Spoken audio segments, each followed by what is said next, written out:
안녕하세요. 오늘은 야고보서 4장을 가지고 한번 이야기를 나눠보려고 합니다. 우리 마음속에서 끊임없이 일어나는 갈등, 그 원인과 해법에 대한 정말 놀라운 통찰이 여기에 담겨 있거든요. 도대체 우리 안에서 일어나는 이 전쟁 어떻게 끝낼 수 있을까요? 오늘 그 답을 한번 같이 찾아가 보시죠. 살면서 누군가와 다퉈본 경험 다들 한 번쯤은 있으시죠? 정말 크게 싸웠을 수도 있고 아니면 그냥 사소한 말다툼이었을 수도 있고요. 근데 한번 생각해 보세요.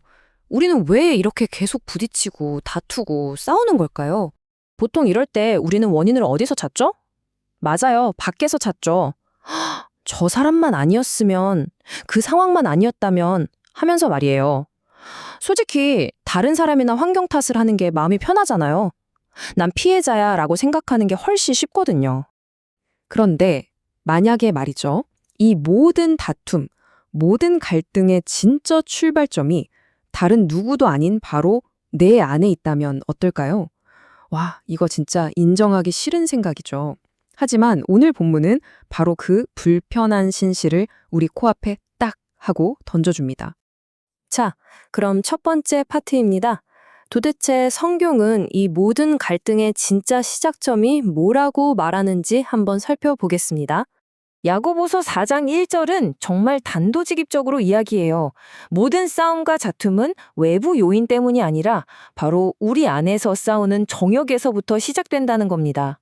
그러니까 문제는 저 사람도 저 상황도 아니라는 거예요. 진짜 원인은 바로 우리 안에 있다는 거죠. 네, 문제는 내 안에 정욕이다. 그럼 대체 이 정욕이라는 게 뭘까요? 이 개념을 정확하게 이해하는 게 정말 중요합니다.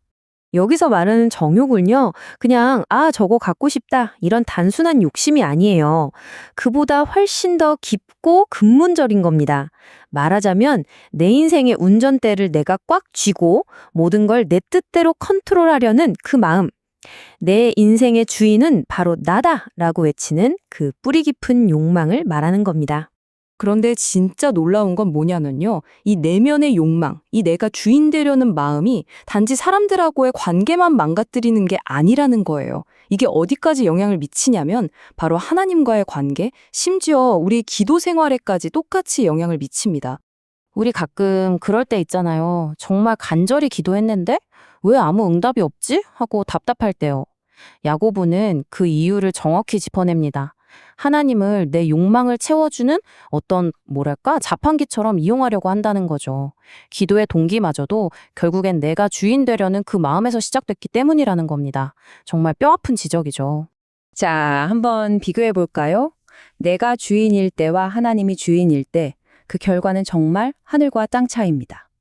내가 내 인생의 주인이 되면 다른 사람과는 계속 부딪히고 기도는 막히고 삶은 버겁기만 합니다. 하지만 그 주인의 자리를 하나님께 내어드릴 때 비로소 관계에 평화가 찾아오고 하나님과 소통이 열리고 진짜 목적이 있는 삶을 살게 되는 거죠. 자, 그럼 다음 질문입니다. 내가 내 삶의 주인이 되어서 살면 우리의 발걸음은 과연 어디로 향하게 될까요? 세상일까요? 아니면 하나님일까요? 내가 내 인생의 주인이 되는 순간 우리는요, 자연스럽게 세상이 좋다고 말하는 것들을 향해 달려가게 되어 있어요. 남들보다 더 많은 인정, 더 많은 소유, 더 높은 지위, 이런 것들을 향해서 말이죠. 내 자리를 뺏길까봐, 남에게 질까봐, 세상에 만들어 놓은 성공이라는 트랙 위를 그냥 쉼없이 달리게 되는 겁니다.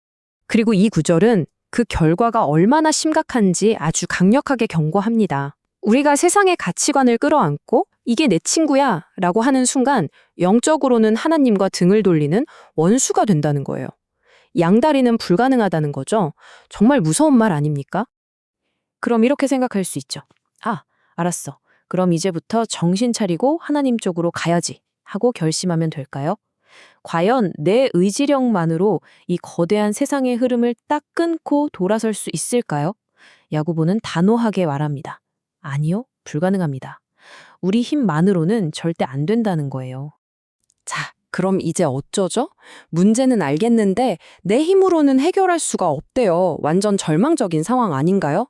바로 이 지점에서 이야기는 완전히 새로운 국면으로 접어듭니다. 내 힘이 아닌 은혜로 말이죠. 성경이 제시하는 해답은 네가 더 노력해가 아니에요. 정말 놀랍게도 더욱 큰 은혜를 주신다고 말합니다. 우리가 도저히 해결할 수 없는 이 문제 앞에서 우리가 전혀 예상치 못한 선물, 바로 하나님의 은혜라는 카드를 내미는 겁니다. 은혜가 뭐냐면요. 바로 이 불가능을 가능하게 만드는 하나님의 능력입니다. 내 힘으로는 도저히 세상으로 향하는 이 발걸음을 멈출 수 없을 때 그걸 가능하게 만들어주는 힘. 우리가 붙잡을 수 있는 유일한 해답이 바로 이 은혜라는 거죠. 좋아요. 이제 은혜가 답이라는 건 알겠습니다. 그럼 이 은혜를 힘입어서 산다는 건 구체적으로 어떻게 하는 걸까요? 주인의 자리에서 내려온다는 건 뭘 의미할까요? 마지막 부분에서 그 실제적인 방법을 한번 살펴보겠습니다. 하나님의 은혜는 우리에게 구체적인 행동을 할 수 있는 힘을 줍니다. 첫 번째는 하나님께 가까이 나아가는 거예요. 우리가 먼저 다가가면 하나님께서도 우리를 가까이 해주신다고 약속하셨어요. 그리고 두 번째는 그 위대하신 하나님 앞에서 나 자신을 낮추는 겁니다. 나의 자금을 인정하는 거죠. 그러면 마지막 세 번째, 하나님께서 당신의 때에 우리를 높이 들어 올려주실 겁니다. 근데 여기서 정말 중요한 게 있어요. 자신을 낮춘다는 게 억지로 나는 부족해, 나는 죄인이야 하면서 자기를 비하하는 게 아니라는 거예요. 성경에 나오는 위대한 인물들을 한번 보세요. 욥, 이사야, 요한, 이들이 하나님을 직접 딱 마주했을 때 어땠나요? 그냥 압도적인 그분의 임재 앞에서 저절로 엎드려졌어요. 진정한 겸손은 바로 이런 겁니다. 하나님의 영광을 직접 볼 때 나오는 가장 자연스러운 반응인 거죠. 바로 그 순간이에요. 우리가 정말로 하나님이 어떤 분이신지를 제대로 만나는 그 순간, 아, 내가 내 인생의 주인인 줄 알았는데 그건 완전한 착각이었구나 하는 걸 깨닫게 되는 거죠. 이 거대한 환상이 산산조각 나는 그 순간, 거기서부터 진짜 변화가 시작됩니다. 오늘 우리가 나눈 이야기의 모든 핵심을 이 마지막 구절이 완벽하게 요약해주고 있어요. 주 앞에서 낮추라. 그리하면 주께서 너희를 높이시리라. 스스로를 높이려 할 때는 끝없이 갈등하지만 주님 앞에서 스스로 낮아질 때 역설적이게도 주님께서 우리를 일으켜 세우신다는 이 놀라운 진리 말입니다. 결국 우리가 겪는 모든 싸움, 모든 내면의 전쟁은 딱 이 하나의 질문으로 돌아옵니다. 내 인생의 주인은 누구인가? 나인가? 아니면 하나님인가? 이 질문 앞에 서는 거죠.